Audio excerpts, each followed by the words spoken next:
So I'm going to get this open and see what's going on here. And there we go, all out of the package. And going over articulation, there's a ball at the top of the neck going up into the head, and that goes down, and then it goes back. There's some swivel. Hinge and swivel at the shoulder, comes up, about 90. For comparison, here she is with the Marvel Legends 3-pack Miss Marvel. Yeah, pretty good height. The head sizes are a little wrong, though. So at the end of the day, if you made it this far into the joke, congratulations, because I annoyed myself doing this.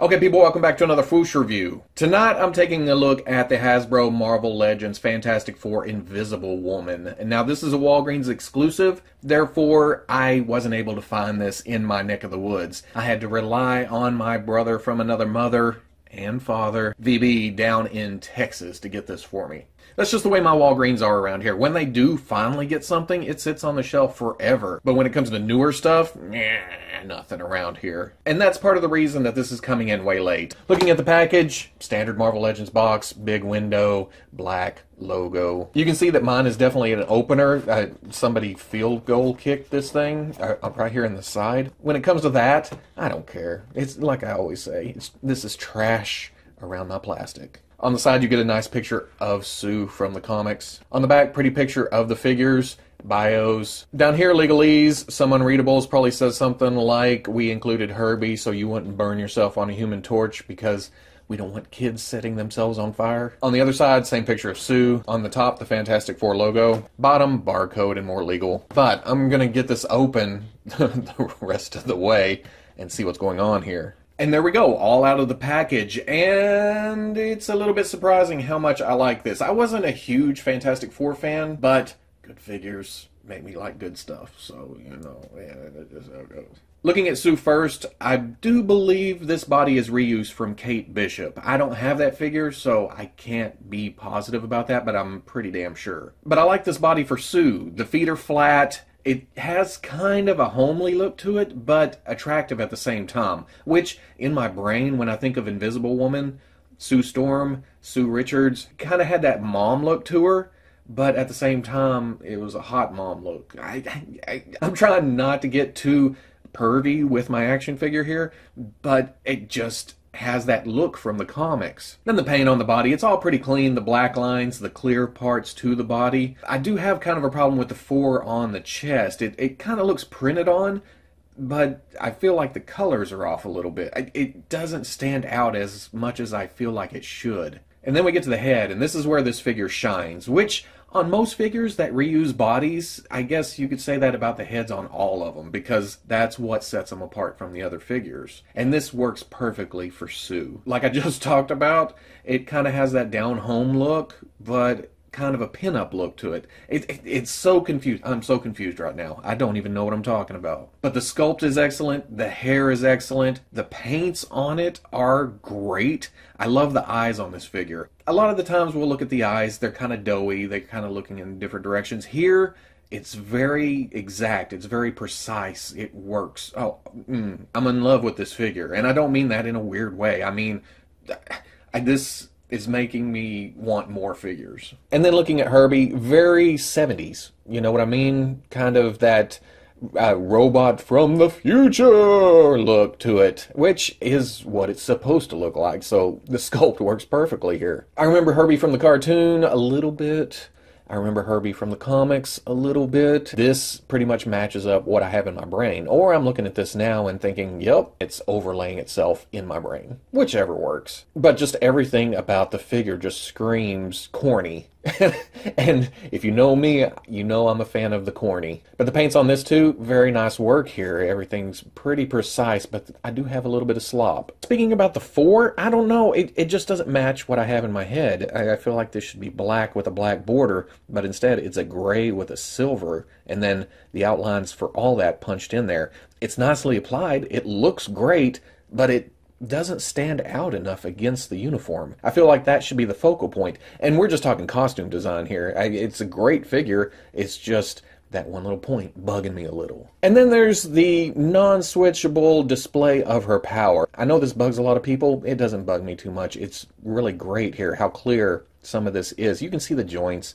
Yeah, but what you gonna do on an action figure? And then for Herbie, he's got this nice metallic look to the white. It's kind of a pearlescent. It's not just straight white. I appreciate that little extra effort being thrown in there. But I did mention some paint slop, and that's right here. The green that's used in the center, and then right here, somehow it just got splattered across right there. It's okay, and it'll probably scratch off, or I can take some acetone to it or something, get it off there, or display them like this, and I will probably never notice it again.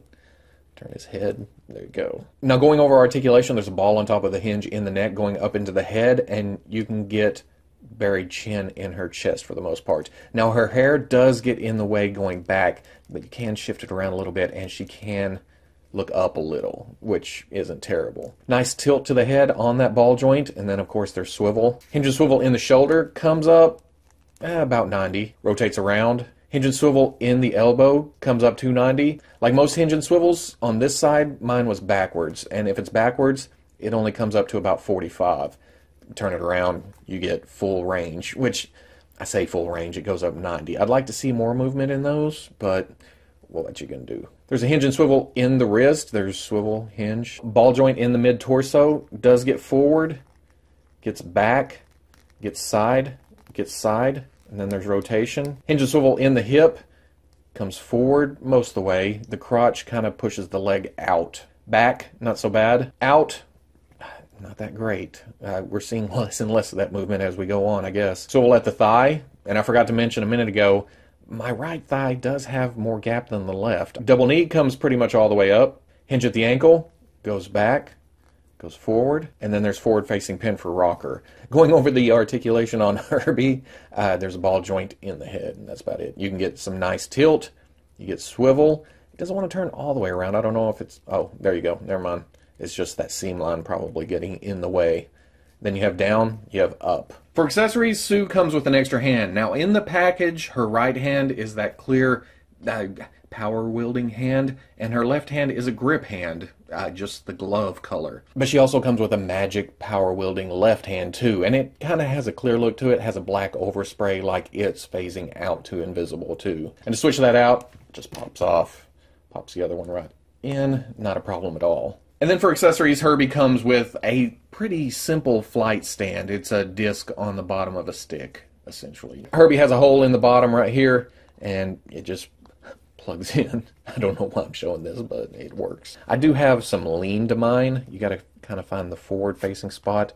It leans forward, but with some heat, that'll probably straighten out. But a Figma stand, it's not tied in there, but it will go on there, and you can get a lot more look to it. There's a lot more movement to these stands to get you some dynamic poses on Herbie. And while I have the Figma stand out, it's not tight in Sue's back either, but it does work to hold her up if you want her in a flying pose or floating, whatever you want to do. For comparison, here's Sue with the Marvel Legends 3-pack Miss Marvel. Like I talked about the head size, it's gotten a little bit larger as time has gone on. The body is a little bit smaller, so it works proportionally, and the bigger head kind of makes the body look a bit more petite. Like here she is with the Marvel Legends Black Panther. Definite head size difference here. You can see that the males that use this body, like I talked about, the heads are a little bit smaller to bring more emphasis to the body. It works for the figure itself, but if you put these all in an action pose, it's going to be perfectly fine. But standing side by side like this, you'll be able to pick out the little nitpicks. Like with Mary Jane here, the body works, the head is a little bit large, again to emphasize the petiteness of the body. And then to compare Herbie to a figure, here he is with the Marvel Legends Black Panther. Good size, but given Herbie's past appearances, it could have been smaller, it could have been bigger, doesn't matter, but this does look great. And then here he is with an older Marvel Legends Dr. Doom. I did do a repaint on mine where I glossed it up, dirtied it up a little bit, but I still love this figure. There's just something about it, very doomy. That's terrible. Cut that out. So at the end of the day, despite its problems, and the problems aren't even problems, that's too harsh a term. It has a few little nitpicks to it. This is a great figure. Like I said, I'm not a huge Fantastic Four fan, but a good figure makes me want the rest of the team to display the rest of the team. Now the blue here, I feel is a little bit drab. It's not blue enough for what I picture in my head. And I keep saying that picture in my head because it's been a while since I've looked at a Fantastic Four comic. But this aquamarine color, this greenish bluish that they're using, I'm okay with it. My wish at this point is for the rest of the Fantastic Four figures to continue this blue. If they're going to use this blue on her, it needs to be on Mr. Fantastic, the Thing's trunks, and if they do a powered down Johnny at some point, also use this blue. I'm good with this as long as they all match. And I think that's what it comes down to. I need the whole team to match. Hopefully this will be the ultimate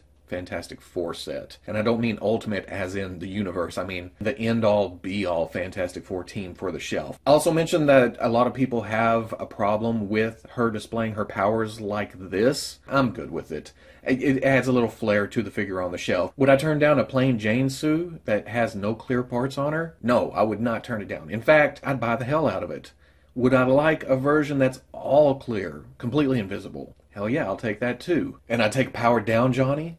I'd take powered up Human Torch. I'd take stretchy Mr. Fantastic or lab coat Reed with no stretchy parts. The Thing, I know there's a big line in the sand between people that want trunks and no teeth and no tongue and everything, and it looks like this, or he's all muscled up wearing pants, or Spiky Thing. I would like a Spiky Thing, but don't tell anybody. I'm good with whatever, but I'm hoping for a Shorts Thing to go with this Sue. And then give us variations of the Thing later. There is all kinds of stuff they could do with this property. Yeah, let's go all out here. And we need a Dr. Doom. So if you like this review, comment, like, subscribe. I'll catch you on Fwoosh.